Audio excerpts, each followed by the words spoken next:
Oi, gente, tudo certo? Então vamos lá, vamos falar do comprar ou alugar um imóvel. É sempre um assunto bem polêmico, é algo que gera muita dúvida. A gente cresceu ouvindo que o melhor investimento que a gente faz é em imóvel e não é bem assim, isso não é uma verdade absoluta. Isso fez muito sentido na época dos nossos pais, na época da inflação alta, na época de mudança do cruzeiro, do cruzado lá para o real.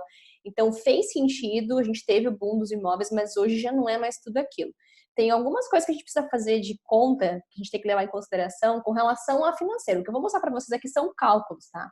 São cálculos financeiros para ver se compensa ou não compensa, compensa alugar ou compensa comprar. Primeiro, a casa que a gente mora não é um investimento, então a gente não investe no imóvel que a gente mora. Via de regra, investimento coloca dinheiro no nosso bolso e que são ativos e passivos tiram dinheiro do nosso bolso. Ou seja, eles levam o nosso dinheiro embora. Então, o imóvel que a gente mora, como vocês podem ver aqui,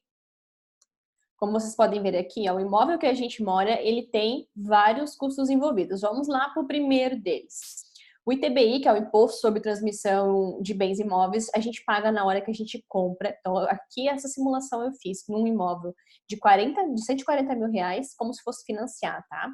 Então, a gente pagaria em média aí R$ 2.800 de ITBI, de certidões no cartório 300, de escritura 1.400, de registro mais 1.400, de taxas bancárias para o financiamento mais 2.500. De juros, aqui tem a tabela anual e aqui tem a coluna anual e aqui a coluna em 30 anos, que é o que a média do brasileiro faz de financiamento habitacional hoje. Então, de juros em um ano, 6.067 e em 30 anos, 182 mil. Só de juros já deu mais do que o valor do imóvel. A FGTS Central eu não contei aqui, tá? Essa é uma planilha, eu deixei 100, você pode usar ela e informar, eu deixei 100. Depreciação anual eu fui conservadora, porque o ideal é 4%, eu coloquei 2%, coloquei menos de depreciação, mas pela regra se deprecia em 4%. Mas nem sempre vai 4%, tem que ver de casa em casa, então eu botei uma média, eu botei 2%. Daria 84 mil de depreciação em 30 anos, porque o imóvel deprecia, ele estraga, ele fica à mercê do tempo, tem que reformar, tudo isso, 30 anos é bastante tempo. De condomínio, pagando um condomínio aqui de R$ 200 por mês, aproximadamente, daria 2.400 por ano, e 72 mil em 30 anos. O IPTU eu fiz um valor bem baixinho também, é provável que você pague mais no imóvel de 140 mil, né? Mas eu botei mais ou menos 1% do valor venal, que é o valor de venda, que é um valor calculado diferente daquele valor que o corretor de imóveis calcula. Geralmente ele calcula mais do que isso, mas para o IPTU a base de cálculo é menor, tá? Então esse venal aqui é o que a prefeitura usa para calcular o IPTU.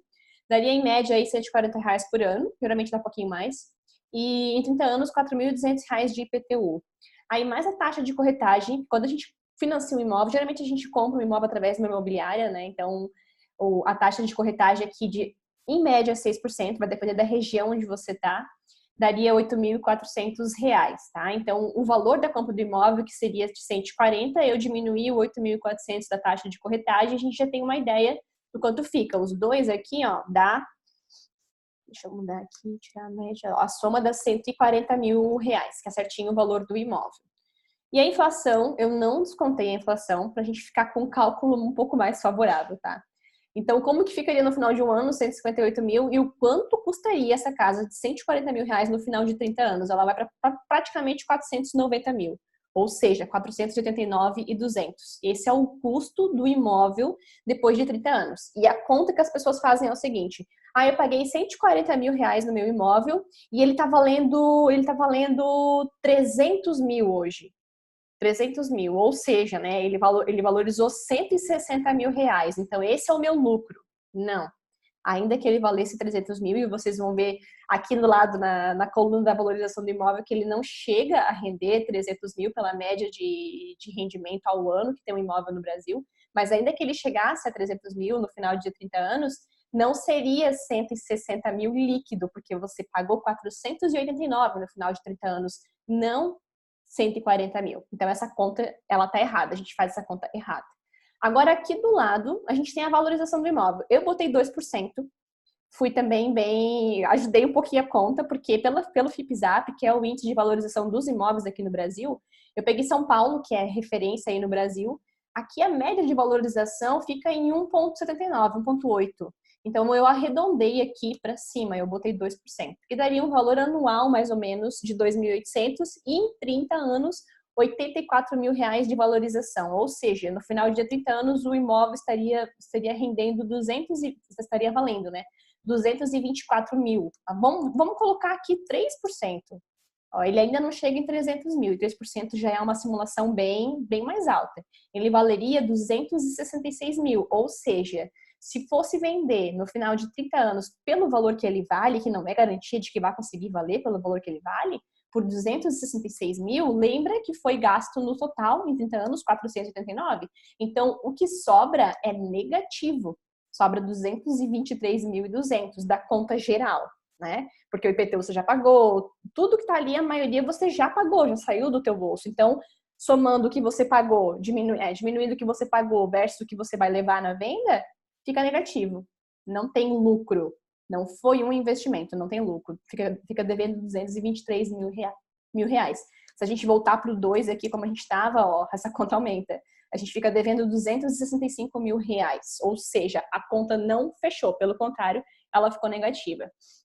Aqui do lado, quanto renderia no investimento esses 140 mil reais?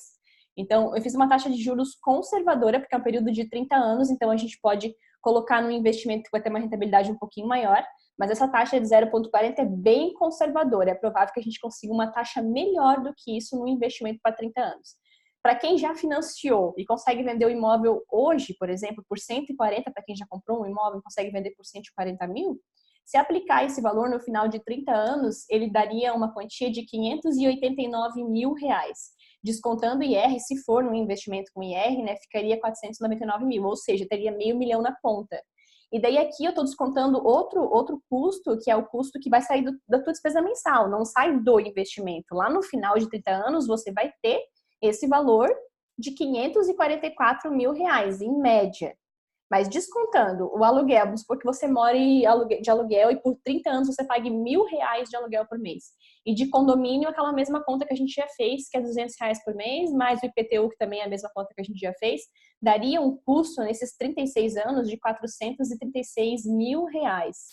Aí, diminuindo esse valor versus esse valor que a gente gastou, se for sem IR, sobraria no final ainda uma conta positiva de 153 mil. E com IR ainda sobraria 63 mil. Lembrando que no final de 30 anos, esse dinheiro está na conta. Você tem esse valor no investimento, mas descontando o que você gastou, que é um cálculo que a gente faz de conta mesmo, né? Não quer dizer que esse valor sai do investimento. Esse valor aqui, todo esse valor, ele sai mensalmente das suas despesas. Ele não vai ser descontado lá no investimento.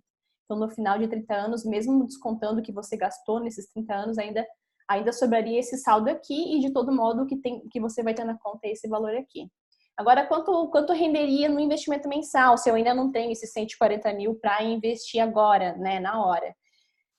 Em 30 anos, eu teria que fazer um aporte de R$ 146 por mês, 146,3, para chegar no final de 30 anos com esse mesmo valor líquido de 139.993, que arredondando aí aos 140 mil, né, que eu teria para dar no início. Então, mesmo pagando aluguel e guardando, investindo aqui no Tesouro IPCA, ó, a simulação que eu fiz aqui foi no Tesouro IPCA 2050. Então, investindo de R$ 146 por mês em 30 anos, 360 meses, né? No Tesouro IPCA 2050, no final você tem essa quantia, desconto IR, né? E sobra esse valor aí de 139 mil. Então, não dá para pegar o valor de 140 se o imóvel valorizou para 200 mil, por exemplo, e dizer que ele valorizou 60 mil reais. Não. Isso aqui é o custo dele no final de 30 anos. Então, a gente tem que levar isso em consideração, quanto que custa mensalmente e anualmente o nosso imóvel. Então, pela conta aqui, ele fica, em média, negativo 265 mil reais. Ou seja, a gente gasta mais do que aquele valor que a gente tem na cabeça de rendimento. Ah, comprei por 140, vendi por 200, então eu tive 60 mil reais de lucro. Não teve. Teve prejuízo de 265 mil reais.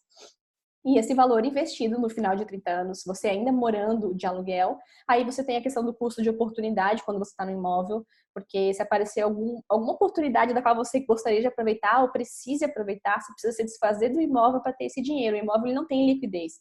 Liquidez é a velocidade que a gente consegue transformar aquele bem, aquele investimento em dinheiro na mão. Além de não ser um investimento, é um passivo, ele tira dinheiro da gente, né? Leva dinheiro embora, o imóvel que a gente mora, ele não é um ativo, ele não coloca dinheiro no nosso bolso. ainda por cima tem essa questão do custo de oportunidade, de não ter liquidez. Eu estou presa àquele lugar e o meu dinheiro está imobilizado. Qualquer oportunidade de negócio, qualquer coisa que eu queira fazer, eu estou presa ao imóvel, eu tenho que primeiro me desfazer dele e talvez eu não consiga vender pelo valor que eu gostaria de vender, pelo valor que ele vale realmente, né? E no final de 30 anos, investindo esse valor, 140 mil no aço, eu teria em média aí 544 mil reais. Aí contando já meio milhão de reais na conta, né? E aqui, investindo mensalmente, você teria lá os mesmos 140. Para chegar nos 140, teria que fazer um aporte mensal de 146 no Tesouro IPCA 2050. Então, esse é o resumo. Não compensa financiar um imóvel. Essa conta que eu fiz aqui foi de financiamento. A gente pode fazer a mesma conta para uma compra de imóvel à vista, por exemplo, só que daí não vai ter os juros, né? Então, sempre que a gente compra um imóvel, lembrando, o imóvel não é um investimento, o imóvel que a gente mora, ele é um passivo, ele tira dinheiro do bolso. Então é isso, espero que tenha ficado claro. Se não for claro, é só deixar as dúvidas aqui nos comentários, porque eu sei que esse assunto gera bastante polêmica, gera bastante dúvida. Mas enfim, a conta não fecha, o saldo fica positivo, fica negativo no final. Então não é um investimento imóvel que a gente mora e realmente financiar não compensa nem aqui, nem em lugar nenhum da face da terra. E eu não estou aqui para dizer que você tem que comprar ou não tem que comprar, isso é uma decisão sua, escolha sua. Eu te mostrei o cálculo real de qual é a conta que a gente faz. Não é só a conta que eu paguei por quanto eu estou vendendo, mas sim todo o custo que eu tive enquanto eu morei nesse imóvel, a gente tem que fazer essa conta, beleza? É isso, gente, até mais.